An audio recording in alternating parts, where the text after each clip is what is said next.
Assalamualaikum warahmatullahi wabarakatuh. Saya Suci Ramadhani dengan NPM 210400076.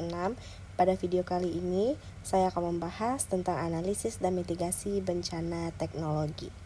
Ada 5 topik pembahasan dalam materi ini.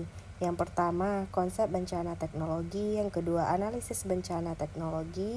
Yang ketiga, analisis penyebab bencana teknologi. Yang keempat, analisis dampak bencana teknologi. Dan yang terakhir itu mitigasi dari bencana teknologi. Mari sama-sama kita lihat konsep dari bencana teknologi. Bencana teknologi merujuk kepada kejadian atau kecelakaan yang berkaitan dengan teknologi manusia seperti industri, transportasi, atau infrastruktur telekomunikasi yang mengakibatkan dampak signifikan terhadap manusia, lingkungan, atau ekonomi. Nah, contoh dari bencana teknologi meliputi kebocoran bahan kimia berbahaya, kecelakaan industri, kegagalan sistem transportasi, dan serangan cyber. Dan yang kedua, analisis dari bencana teknologi di Indonesia. Kebocoran bahan kimia. Kejadian kebocoran bahan kimia dari pabrik atau fasilitas industri yang dapat menyebabkan pencemaran lingkungan dan bahaya bagi kesehatan masyarakat sekitar. Yang kedua, kecelakaan transportasi. Kecelakaan yang mengakibatkan kendaraan bermotor, kereta api, atau penerbangan yang mengakibatkan korban jiwa dan kerusakan infrastruktur. Dan yang ketiga, serangan siber. Serangan terhadap sistem informasi dan komputer yang dapat mengakibatkan pencurian data, gangguan layanan publik, atau kerugian secara finansial. Dan yang ketiga yaitu ada analisis penyebab dari bencana teknologi.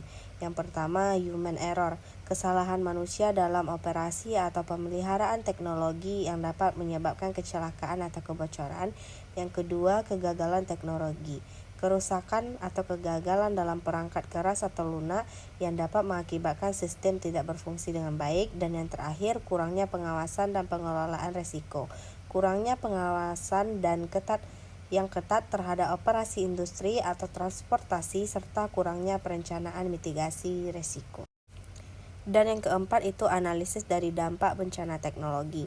Yang pertama, kerusakan infrastruktur, kerusakan pada gedung, jalan, jembatan, atau fasilitas publik lainnya akibat kecelakaan atau kebocoran. Dan yang kedua, korban jiwa dan luka terjadi akibat langsung dari kejadian seperti kecelakaan transportasi atau kebocoran dari bahan kimia yang berbahaya. Dan yang terakhir yaitu mitigasi dari bencana teknologi. Yang pertama, pengembangan infrastruktur tahan bencana, pemeliharaan dan pembangunan infrastruktur yang tahan terhadap kegagalan teknologi seperti sistem pengamanan dan perangkat lunak yang handal. Dan yang kedua, kerjasama dan koordinasi, kolaborasi antara pemerintah, sektor swasta, dan masyarakat untuk meningkatkan kesiapsiagaan dan respon terhadap bencana dari teknologi ini. Dan dapat disimpulkan bahwa dengan mengimplementasikan strategi mitigasi yang efektif, Indonesia dapat mengurangi risiko dari bencana teknologi dan meningkatkan ketahanan terhadap kejadian-kejadian yang tidak terduga yang berkaitan dengan teknologi manusia.